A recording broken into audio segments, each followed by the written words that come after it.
தந்தை மகன் தூய ஆவியாரின் பெயராலே ஆமென். ஆன்ம வழிகாட்டி மார்ச் மாதம் 19ஆம் தேதி வியாழக்கிழமை. மரியாவின் கணவரான புனித யோசேப்பின் பெருவிழா. புனித சூசேப்பருக்கு நம்மை முழுவதும் ஒப்புக்கொடுக்கும் ஜெபம். மகிமை நிறைந்த பிதாவாகிய புனித சூசையப்பரே, தேவ மாதாவுக்கு பரிசுத்த பக்தாவானவரே, இயேசு கிறிஸ்துநாதரை வளர்த்த தகப்பனாரே, தேவரீரை நம்பினவர்களுக்கு தப்பாத அடைக்கலமே, நன்மரணத்துக்கு மாதிரிகையும் தஞ்சமும் ஆனவரே, தேவரீருடைய தாசராயிருக்கிற நாங்கள் எங்களை முழுவதும் உமக்கு ஒப்பு கொடுக்கிறோம். உமது சிம்மாசனத்தண்டையில் சாஷ்டாங்கமாக விழுந்து ஏக திரித்துவமான சர்வேசனுடைய சமூகத்திலேயும் உமது திவ்ய குமாரனான இயேசுநாதருடையவும் உமது பரிசுத்த பத்தினியாகிய தேவ மாதாவினுடையவும் சகல மோட்சவாசிகளிடையவும் அண்டையிலேயும் மிகுந்த வணக்கத்துடனே தேவரீரை எங்களுக்கு தகப்பனராகவும் ஆண்டவராகவும் அடைக்கலமாகவும் தெரிந்து கொள்கிறோம். தேவரீருக்கு எங்களுடைய ஆத்துமத்தையும் சரீரத்தையும் சக்திகளையும் உடைமை புத்திகளையும் எங்களுடைய மற்ற யாவற்றையும் ஒப்புக் கொடுக்கிறோம். உமது மகிமையை கொண்டாடி உமக்குரிய வணக்கத்தை பிரசித்தம் பண்ணி ஒரு நாளாவது உமக்கு ஸ்துதியும் வேண்டுதலையும் செலுத்தாமல் இருக்கப் போகிறதில்லை. தேவரீரும் இடைவிடாமல் எங்களை நினைத்து எங்களுடைய இக்கட்டுகளை நிவர்த்தி பண்ணி எங்களை புண்ணிய நெறியிலே வலுவாமல் நடப்பித்தருளும். சேசுநாதருடையவும் தேவமாதருடையவும் திருக்கரங்களில் பாக்கியமான மரணமடைந்த நீர் நாங்கள் மரிக்கும்போது இஷ்ட பிரசாதத்தோடே மரித்து மோட்ச பேரின்ப பாக்கியத்தை அடைந்து உம்முடனே என்றென்றைக்கும் வாழ பண்ணியருளும். உமது பிள்ளைகளாயிருக்கிற எங்களை கைவிடாதேயும் தகப்பனாரே, ஆமேன். மத்தேயு நற்செய்தி 1ஆம் அதிகாரம் 19வது இறைவார்த்தை. அவர் கணவர் யோசேப்பு நேர்மையாளர். அவர் மரியாவை இகழ்ச்சிக்கு உள்ளாக்க விரும்பாமல் மறைவாக விலக்கிவிட திட்டமிட்டார். இது கிறிஸ்து வழங்கும் வாழ்வு தரும் நற்செய்தி. கிறிஸ்துவே உமக்கு புகழ். சிந்தனை: யூத பாரம்பரியத்தில் நீதி என்பது கடவுளின் உடன்படிக்கைக்கு முழுமையாக இசைந்து வாழ்வதை குறித்தது.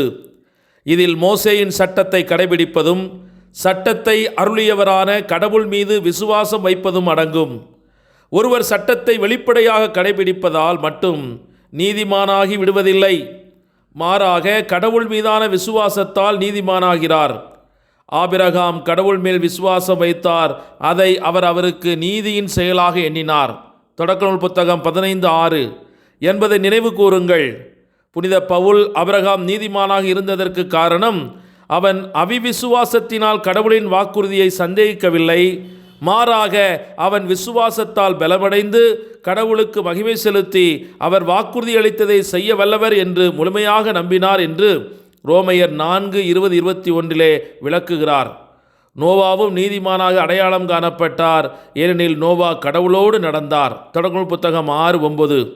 இன்று திருமறை நீதிமான் என வரையறுக்கும் மற்றொரு மனிதரான புனித யோசேப்பை நாம் இன்று போற்றுகிறோம்.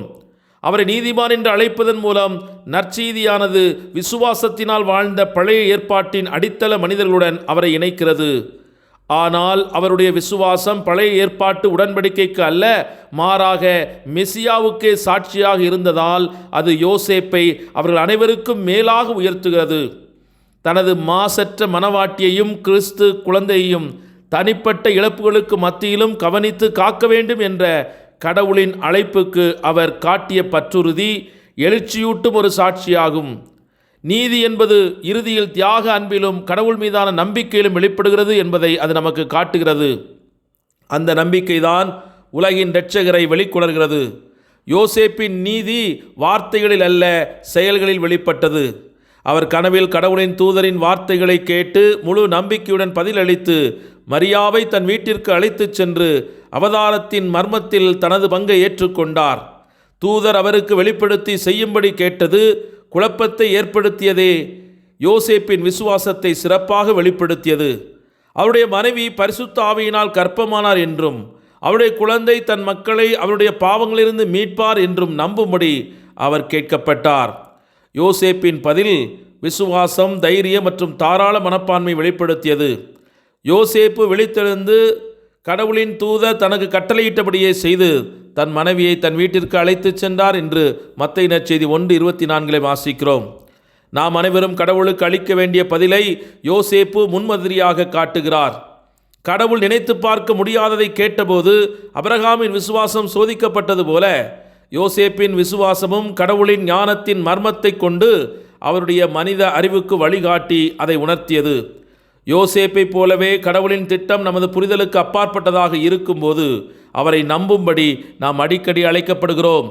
அது நமது தொழில், ஒரு சோதனை அல்லது வாழ்க்கையில் ஏற்படும் எதிர்பாராத திருப்பம் என எதுவாக இருந்தாலும் கடவுளின் கண்களால் பார்க்க விசுவாசம் நம்மை அனுமதிக்கிறது என்றும், நம்பிக்கையுடனும் கீழ்ப்படிதலுடனும் பதிலளிக்க நமது அறிவை அது வழிநடத்துகிறது என்றும் யோசேப்பின் உதாரணம் நமக்கு கற்பிக்கிறது. அவரை பின்பற்றுவதற்கு தைரியம் தேவை. ஆனால் யோசேப்பை போலவே பயப்படாதீர்கள் என்று கடவுள் நம்மிடம் சொல்வதை நாம் கேட்க வேண்டும். பார்வையால் அல்ல, விசுவாசத்தால் நடப்பதற்கும் தைரியம், பற்றுறுதி மற்றும் உறுதிப்பாடு தேவை. இத்தகைய குணநலன்களை தன்னகத்தே கொண்டிருந்த புனித சூசேப்பரிடத்தில் நம்மை முழுமையாக ஒப்புக்கொடுத்து அவருடைய அருளால் இந்த நாளை சிறப்பாக ஆரம்பிப்போம். ஜெபிப்போமாக. சர்வ வல்லவரான எங்கள் அன்பு தெய்வமே இறைவா, உம்மை நன்றியோடு போற்றி துதித்து ஆராதித்து மகிழ்கிறோம். எங்கள் காவலாம் சூசை தந்தையின் திருவிழாவை கொண்டாடி மகிழும் எங்களுக்கு விண்ணக ஆசீரை இன்று நிறைவாய் அளிக்க உம்மிடத்தில் மண்டியிடுகிறோம். உம்முடைய திருநாமத்திற்கு ஸ்தோத்திரம் செலுத்துகிற அதே வேளையிலே எங்கள் வாழ்வின் தேவைகளில் எங்களுக்கு உதவ உம்முடைய தந்தை புனித சூசேப்பரை எங்களுக்கு பக்கபலமாக கொடுத்திருக்கும் உமது பேரன்புக்காக நன்றி கூறுகிறோம். இன்று அவருடைய வல்லமிக்க பரிந்துரையால் எங்கள் வாழ்வில் செயலாற்றி கொண்டிருக்கும் பிசாசுகளின் செயல்பாடுகளை முறியடித்தருளும். ஒரு தந்தையாக உம்மை காப்பதில் கண்ணும் கருத்துமாய் இருந்து எதிரிகளின் கைகளுக்கு தப்பச் செய்து உமது தந்தையின் பாதுகாப்பில் இன்றும் எங்களையும் பத்திரமாக உம்மை போல் பாதுகாத்தருள வேண்டும் என்று உம்மிடத்தில் மன்றாடுகிறோம். எங்களுக்கு தேவையானவற்றை சரியான நேரத்தில் சரியானதை செய்யக்கூடிய நல் தகப்பனாக எங்களுக்கு விளங்கும் புனித சூசேப்பரின் அடிச்சுவட்டை பின்பற்றி நாங்களும் உத்தம மனதோடு உமக்கு ஊழியம் புரியவும், உம்முடைய வளர்ச்சி ஒன்றையே கண்முன் கொண்டு வாழ்வின் சோதனைகளை தைரியமாக மேற்கொண்டு வெற்றியடைவும் எங்களுக்கு அருள் தாரும். புனித சூசேப்பரின் அருள் பாதுகாப்பில் இந்த திருச்சபை ஒப்படைக்கப்படுவதாக. உலகில் நடக்கக்கூடிய போர்கள், பதட்டம், பொருளாதார சிக்கல்கள் இவற்றின் மத்தியிலே தனது மக்களை பாதுகாப்பாக வழிநடத்த, விசுவாசத்தில் உறுதிப்படுத்த அவர்கள் எதிர்கொண்டிருக்கின்ற இந்த போராட்ட மனநிலையில் தங்களோடு இருக்கும் இந்த திருச்சபையின் ஒவ்வொரு முயற்சிக்கும் அவர் ஒத்துழைப்பு தருவாராக. எங்களுடைய தலைவர்களுக்கு நல்ல மனதை தாரும். போரின் உக்கிரத்தில் இன்று அநேகர் தங்களுடைய வீடுகளையும் உடைமைகளையும் பிள்ளைகளையும் தங்களுடைய பெற்றோரையும் இழந்து தவிக்கிற இந்த சூழ்நிலையிலே நீரே அவர்களுக்கு ஆறுதலாகவும் தேறுதலாகவும் உடனிருப்பினாலும் நீர் அவர்களை வழிநடத்த வேண்டும் என்று உம்மிடத்தில் நம்பிக்கையோடு மன்றாடுகிறோம். புனித சூசேப்பரின் வல்லமிக்க பரிந்துரையால் இந்த இக்கட்டான சூழ்நிலையிலிருந்து நாங்கள் விரைவாய் விடுதலை பெறவும், அதன் மூலம் தேவனுடைய மகிமையை எங்கள் வாழ்க்கையிலே கண்டுகொள்ளவும் எங்களுக்கு அருள் தாரும். ஆமேன்.